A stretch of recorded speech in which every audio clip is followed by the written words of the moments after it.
High views. Venu alias Venu Swamy. ఇతనికి publicity అంటే పిచ్చి.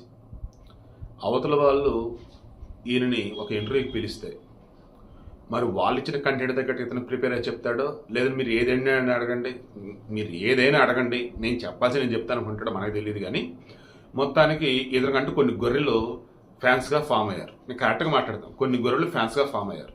ఎంతలా అంటే ఆయన చెప్పింది జరగకపోయినా గురువు గారు అంటూ ఆల్రెడీ ఇక మీద నేను జ్యోతిష్యం చెప్పనండి, మరలా ఆయన జ్యోతిష్యం చెప్తే మరలా గురువుగారు ఫామ్లోకి వచ్చారంటూ.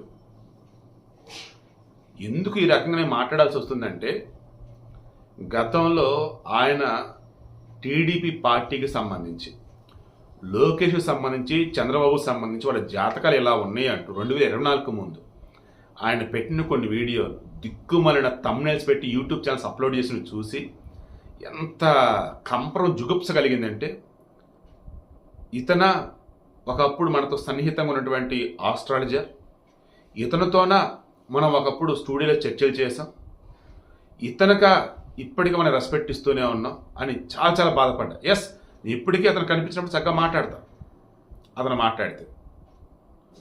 అయితే నేనేమంటున్నాను, ఇప్పటికైనా సారీ చెప్పారు. ఎవరికి?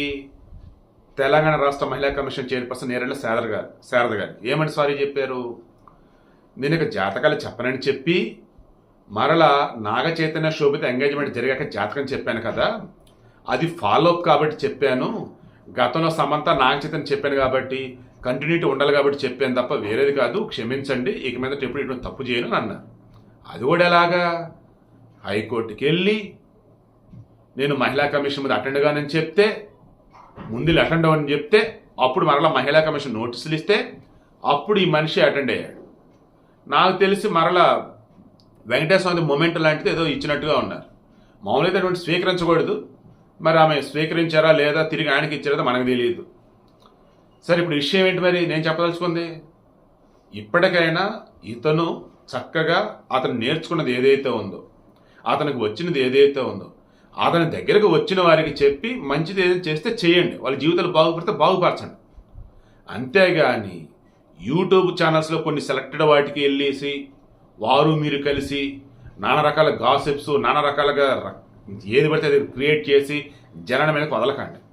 వాళ్ళు చనిపోతారు, పలానోళ్ళు ఓడిపోతారు, తర్వాత ఇది జరిగిద్ది అది జరిగిద్ది. ఏంది అది? ప్రభాస్కి సంబంధించి చెప్పిన మొత్తం ఫెయిలు, కేసీఆర్ కేటీఆర్ తెలంగాణ గవర్నమెంట్ సంబంధించి చెప్పింది ఫెయిలు, ఏపీలో జగన్కి సంబంధించి చెప్పింది, టీడీపీకి సంబంధించి లోకేష్ జగన్బాబు సంబంధించి చెప్పింది ఫెయిలు. ఏదో గుడ్లో రాయేలాగా ఏదో ఒకటి వదలటం, అది సక్సెస్ అవగానే టమకా కొట్టుకోవటం. మొన్న కూడా మరలా సంథింగ్ ఎవరిదో అల్లు అర్జున్దా లేదా ఇంకెవరిదో నేను చెప్పినప్పుడు ఇలా జరిగింది, మళ్ళీ అదొక వీడియో బయటకు పెడతాం. నేను మళ్ళీ చెప్తాను, ఈ వీడియో కోసం అవసరం కూడా నాకు లేదయ్యా. ఇంకా ఎవరైతే ఇటువంటి వారిని నమ్ముతున్నారో, ఇంకా ఎవరైతే ఇటువంటి వాళ్ళని ఫాలో అవుతున్నారో వారిని మార్చడానికి చిన్న ప్రయత్నం. అండ్ ఈ వీడియో యొక్క మెయిన్ ఇంటెన్షన్ కూడా, ఒకప్పుడు వేణు అలియాస్ వేణుస్వామి అనబడే వ్యక్తి చక్కగా తనకు తెలిసిన వారికి, తన దగ్గరికి వచ్చినటువంటి వారికి వాళ్ళ రాశి ఫలాలు, జాతకాలు, పూజలు ఏవో చేసుకుంటూ చక్కగా హ్యాపీగా ఉండేవాడు. ఎప్పుడైతే ఈ పబ్లిసిటీ పిచ్చి వచ్చిందో, లేదు అన్నప్పుడు ఎప్పుడైతే ఆ మనిషిని పట్టుకొచ్చి ఉన్నారో పొలిటికల్గా రకరకాలుగా అవి చెప్పి ఇవి చెప్పని, సినిమాలకు సంబంధించి అవి చెప్పి ఇవి చెప్పని అన్నారో, మరి ఈయన వచ్చాడో తెలియదు. కానీ మొత్తానికైతే ఈరోజు ఎలా అయిపోయాడంటే, కనీసం ఇప్పుడు చెప్పిన సారీ అయినా ఈసారైనా ఈ సారీ మీదైనా నిలబడతాడా? జాతకాలు చెప్పనని చెప్పి మరలా వచ్చి జాతకాలు చెప్పినట్టు ఇప్పుడు ఒకసారి అయిపోయింది కదా, మరలా ఇంకోసారి సారీ చెప్తా అంతే, నేనైతే ఆగను, నేనైతే వెనక్కి తగను అన్నట్టుగా అంటాడా? మరలా చెప్తాను కదా, వీడియో ఇవ్వాల్సిన అవసరం లేదు. కానీ మన సమాజంలో ఇటువంటి వారికి సంబంధించి వెనకేసుకొస్తున్న వారు, ఇటువంటి వారిని ఫాలో అవుతున్న వారు చాలామంది కుప్పలు ఉన్నారు. వారిలో ఒక్కల మారైనా సంతోషం, ఆడవారైనా మగవారైనా.